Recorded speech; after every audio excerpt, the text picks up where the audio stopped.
បើកូនយើងជាទុនសាយកុំអភិវឌ្ឍកូនយើងឲ្យទៅជាខ្លាកុំចង់កំណត់កូនយើងឲ្យទៅជាខ្លា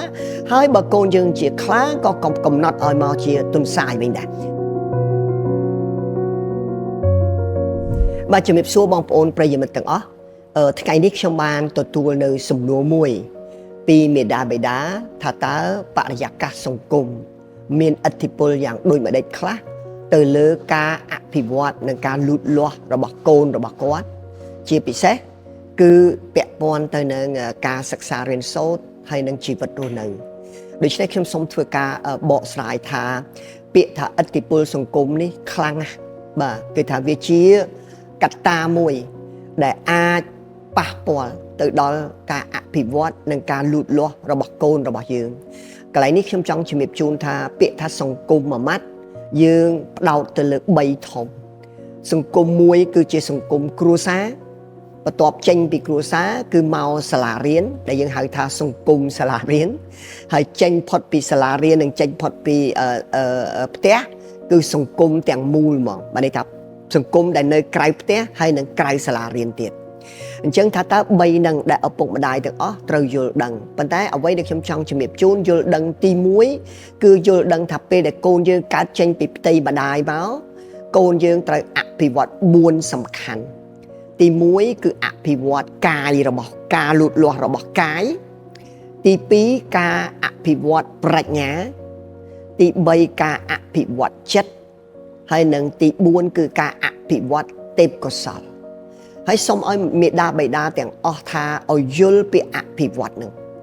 កូនដែលកើតចេញពីផ្ទៃម្ដាយមកគឺទទួលរងនៅអីការវិវត្តជាធម្មជាតិ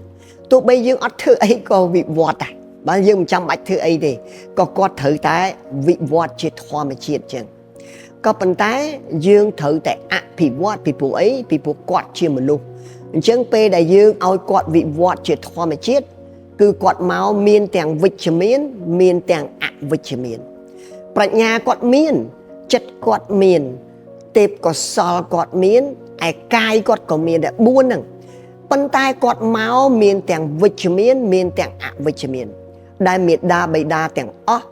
ត្រូវតែជួយគាត់ក្នុងការអភិវឌ្ឍអញ្ចឹងពាក្យថាអភិវឌ្ឍមានន័យថាជួយគាត់ឲ្យក្នុងការប្រែក្លាយរូបភាពអវិជ្ជមានពីធម្មជាតិ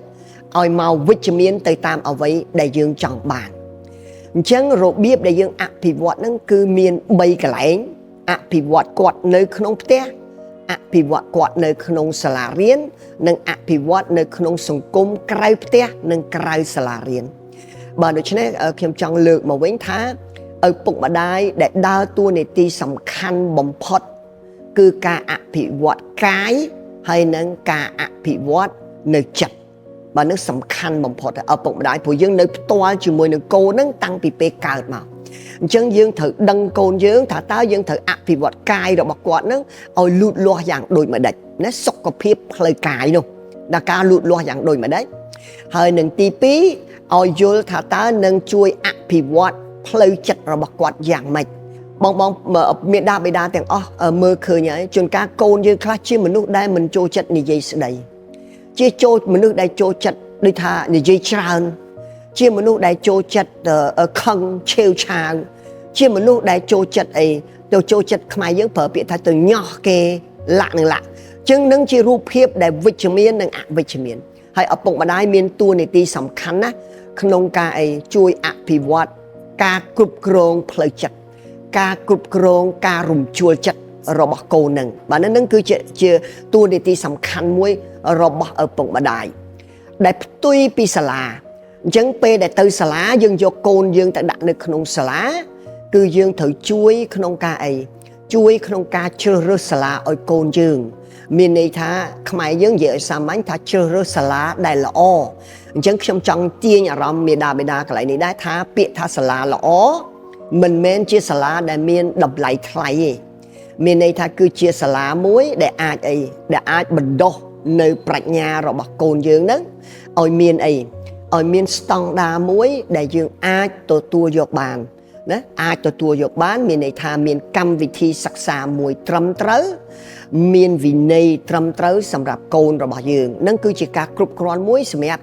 ឲ្យការអភិវឌ្ឍ ប្រាជ្ញារបស់កូនយើងជាពិសេសគឺការផ្លាស់ប្ដូរនៅការគិតអវិជ្ជមានឲ្យមកការគិតវិជ្ជមានទី3ដែលមេដាបេដាត្រូវប្រយ័ត្នគឺមេដាបេដាដូចខ្ញុំជំរាបជូនអញ្ចឹងកូនដែលកើតមកគឺយើងមានទេពកោសល្យពីកំណើតដែលឪពុកម្ដាយត្រូវស្គាល់នៅទេពកោសល្យហ្នឹងដើម្បីអីដើម្បីជួយក្នុងការអភិវឌ្ឍកូនរបស់យើងនេះឲ្យបានសមស្របទៅនឹងទេពកោសល្យដែលមានពីកំណើតរបស់យើងខ្ញុំលើកឧទាហរណ៍សាមញ្ញមួយថាប្រសិនបើពីកំណើតមកកូនយើងចូលចិត្តអីកូនយើងចូលចិត្តវិទ្យាសាស្ត្រពិតអញ្ចឹងយើងត្រូវតែតម្រង់ទិសកូនយើងឲ្យទៅរកវិទ្យាសាស្ត្រពិត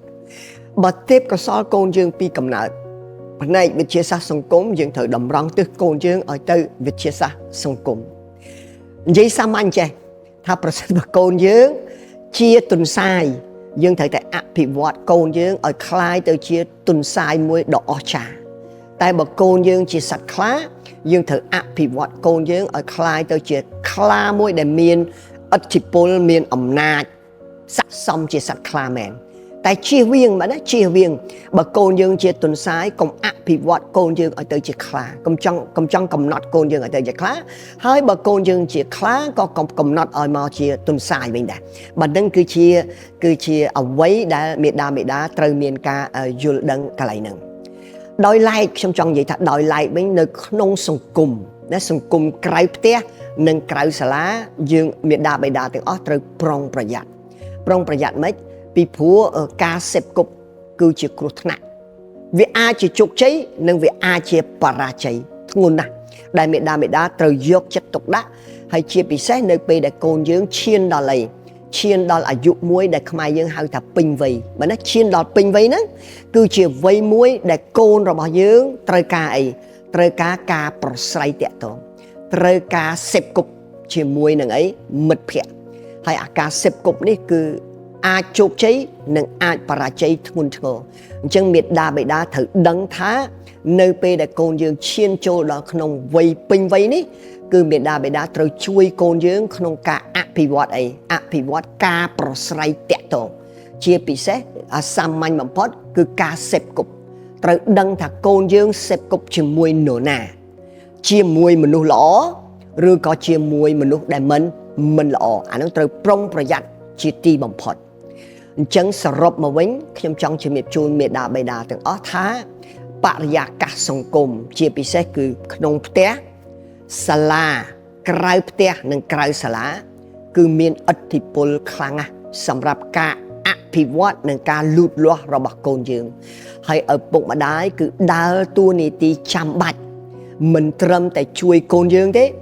ត្រូវដើរតួនាទីចាំបាច់ធ្វើជាគំរូសម្រាប់កូនយើងគំរូហ្នឹងគឺគំរូអីគំរូក្នុងការពូកែក្នុងការអីក្នុងការសិក្សារៀនសូត្រពូកែអីទៀតពូកែក្នុងការគ្រប់គ្រងផ្លូវចិត្តពូកែអីទៀតពូកែក្នុងការថែទាំសុខភាពផ្លូវកាយទាំង3នេះគឺដើរតួនាទីសំខាន់សម្រាប់ជាគំរូសម្រាប់កូនចៅរបស់យើង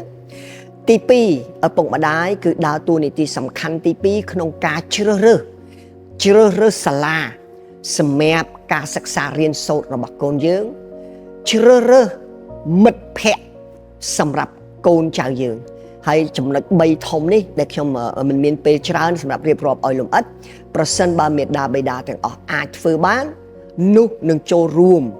យ៉ាងសកម្ម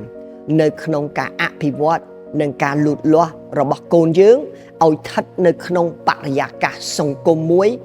ដែលមានសុខភាពដែលមានសុវត្ថិភាពនិងដែលមានសមត្ថភាពបាទសូមអរគុណ